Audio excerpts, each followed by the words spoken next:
Canada recently passed a comprehensive new Export Act, and for U.S. farmers, the timing couldn't be worse. What appears to be a step to enhance food safety to Canadian consumers is actually causing mayhem at the border. U.S. farm exports that previously traveled freely are now delayed, rejected, or bogged down in mounds of new paper. Under this legislation, all U.S. shipments have to pass more stringent food safety inspections, pesticide residue analysis, complete traceability from farm to truck, and new certification that involves bilateral inspection certificates.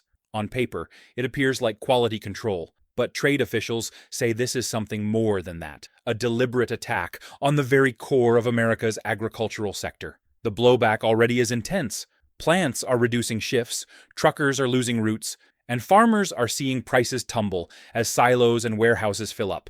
Small agricultural-based towns are preparing for layoffs that threaten to push local economies into recession. But which American states are being hit the toughest? And how far down does the damage run? That's what we're analyzing in today's video. So, if you want to know how one Canadian policy has ignited a crisis in several American states, stay with us until the end. Let's get started. Don't forget to subscribe and like this video for more global trade updates and how it affects daily life. Number 6. Iowa, the country's corn and soybean hub, is in the center of this trade shock. Canada has been a leading customer for decades, importing millions of tons of Iowa crops and processed items annually. Thousands of trucks used to cross the northern border each month with Iowa's harvest. Now, that trickle has slowed down to nearly nothing. Since the new bill has gone into effect, shipments that previously cleared in a matter of hours are stuck, refused, or returned. Canadian officials require total traceability, documentation of a product's history from planting through harvest, processing, and shipment. Most Iowa farmers are not able to provide these quickly, and shipments are being denied. The effect? Savage. Within a matter of weeks, exports to Canada have fallen more than 40%. Domestic corn and soybean prices have fallen as much as 25% versus last year. Silos are bursting, and farmers are selling below the cost of production just to make room in storage space. And it's not only farms that are suffering. Soybean processors, animal feed makers, and grain elevators have reduced production by 20–40%. Processing plant workers, trucking companies, and even small-town retail clerks are losing hours or their jobs. Economists say that if this continues for longer than 3 months, Iowa stands to lose hundreds of millions in lost exports and a wave of bankruptcies not experienced since the U.S.-China trade war of 2018. Number 5. Nebraska. Nebraska, square in the middle of America's Farm Belt, is being hit twice under Canada's new law, while Iowa, which depends mostly on corn and soybeans, is being severely impacted.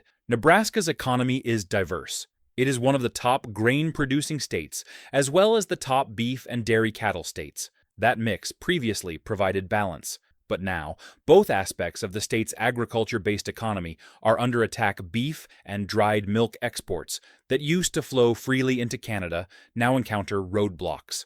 Inspectors insist on tighter quarantine inspections and complete documentation tracing every step from planting or birth to end processing. Certification fees have doubled, and delays at the border increase the chances of spoilage. It's not just beef and milk. Grain exports, from corn to wheat, are also hung up because officials demand documentation of seed origin, use of fertilizer, and pesticide records. The result is catastrophic. Prices for beef locally have plummeted as oversupply inundates the state. Ranchers are reducing herds or unloading cattle at bargain basement prices to slash feeding expenses. Grain inventories are piling up, driving profits to historic lows. Processing plants are cutting shifts, and some meatpacking plants and dairies are closing temporarily. Hundreds of employees are losing their jobs, and the ripple effect is affecting truckers, suppliers, and even the neighborhood banks. Farm leaders are warning, without immediate trade negotiations or federal assistance, many Nebraska farms won't survive winter. Number 4. Wisconsin, America's proud dairy land, is in the midst of one of the worst agricultural crises in its history. For generations, this state has been the dairy capital, churning out milk, cheese, butter, dried milk, and whey protein. A significant portion of that production historically flowed to Canada. But now, that partnership is disintegrating. Canada's new export regulation has imposed tighter quality and traceability standards that are grounding Wisconsin shipments or flatly rejecting them. In addition, Canada cut its quotas on imports, favoring its own dairy farmers. The consequence? Cheese shippers are seeing revenue declines of as much as 50% in just weeks. Farm milk prices have plummeted to all-time lows, leaving numerous family farms barely able to meet even feed and labor expenses. Hundreds of small farms are being forced to close permanently, and it doesn't end there. Dairy processing and packaging facilities are retreating, stocks are accumulating, and local businesses in dairy communities, from equipment dealers to restaurants, are struggling. Experts caution that if this keeps up for another quarter, Wisconsin might lose its ranking as America's dairy leader, reducing the U.S. position in the North American dairy market. Number 3. Minnesota, one of the Midwest's largest grain producers, is also being severely affected. The state, famous for its fields of wheat, corn, and soybeans, has traditionally counted on consistent exports to Canada. But according to the new regulations, each shipment now requires wider traceability and additional certifications prior to crossing the border. What was once commonplace is now a nightmare. Freight trains and truck tractor convoys idle for days or even weeks to await authorization. The delays are piling up the cost and leaving exporters without the ability to deliver on time. Some firms are already forking out fines for contract defaults, while others are seeing their credibility with foreign buyers disintegrate. The economic damage has been rapid.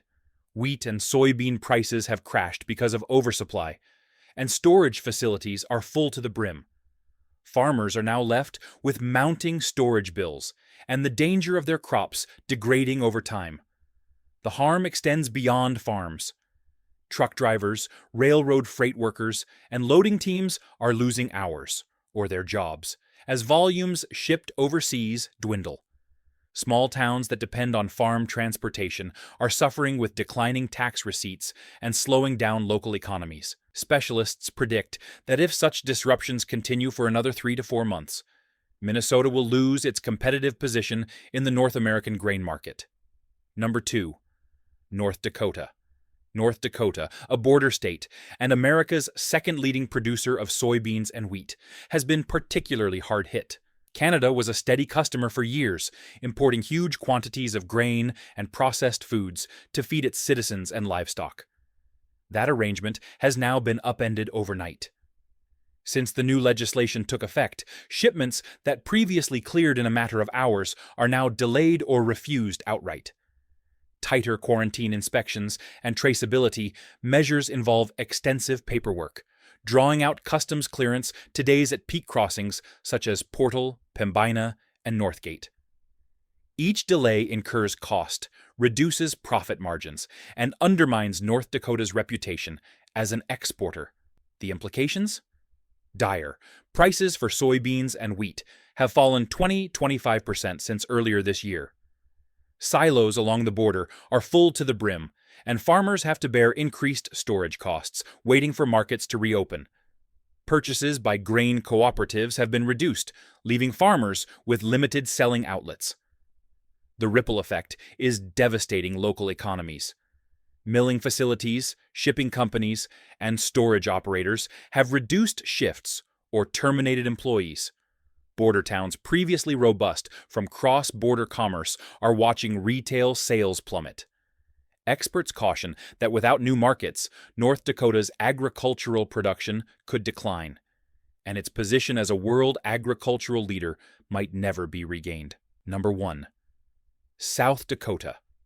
South Dakota, with its huge herds of cattle and rolling oceans of corn and wheat, is currently enduring one of its most severe crises in decades. Canada has been a lifeline market for the state, particularly for fresh beef, processed meat, and bulk grain exports.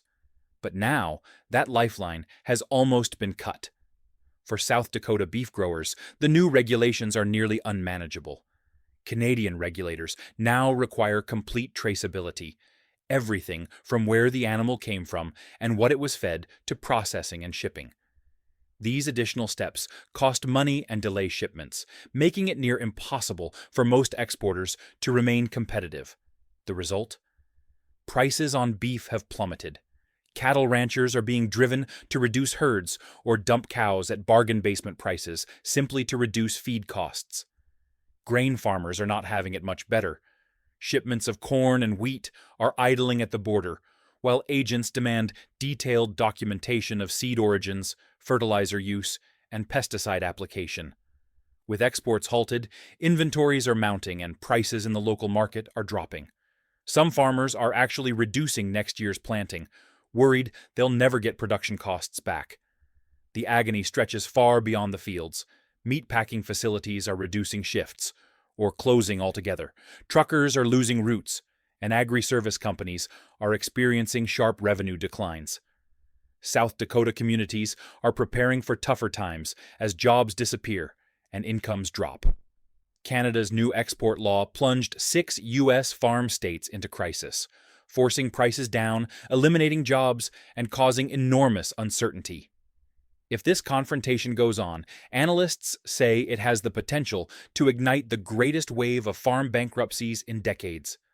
For the latest on this and other big international trade news, be sure to like, subscribe, and join us for the latest news.